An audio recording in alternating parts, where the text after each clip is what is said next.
Le royaume des colibris arc-en-ciel. Il était une fois, au cœur d'une grande forêt enchantée, un tout petit royaume qu'aucun humain ne pouvait voir.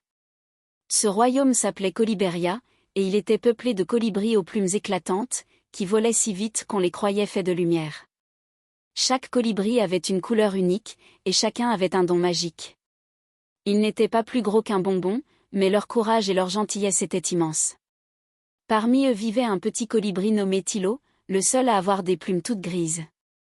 Il ne brillait pas comme les autres, ne laissait pas de traces de lumière derrière lui, et pensait qu'il n'avait aucun pouvoir. « Je suis juste, un colibri ordinaire », disait-il souvent.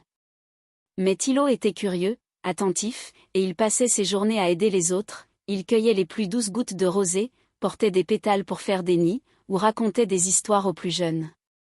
Un jour, une immense ombre recouvrit le ciel de Coliberia. C'était le vent gris, un nuage maléfique qui asséchait les fleurs et effaçait les couleurs. Les colibris, effrayés, se réfugièrent sous les grandes feuilles, impuissants. Mais Tilo, lui, n'eut pas peur. Il s'envola droit dans le ciel gris, là où aucun autre colibri n'osait aller. « Je ne suis peut-être pas coloré, mais je peux essayer. » Il vola jusqu'au cœur du nuage, et là, il sentit quelque chose, le vent gris n'était pas méchant. Il était triste. Oublié. Seul. Alors Tilo fit ce qu'il savait faire de mieux, il parla, doucement. Il lui chanta l'histoire de la forêt, des fleurs, des rires d'enfants, des jeux sous la pluie. Et peu à peu, le vent gris s'adoucit. Il pleura même un peu, et ses larmes tombèrent en pluie douce sur la forêt.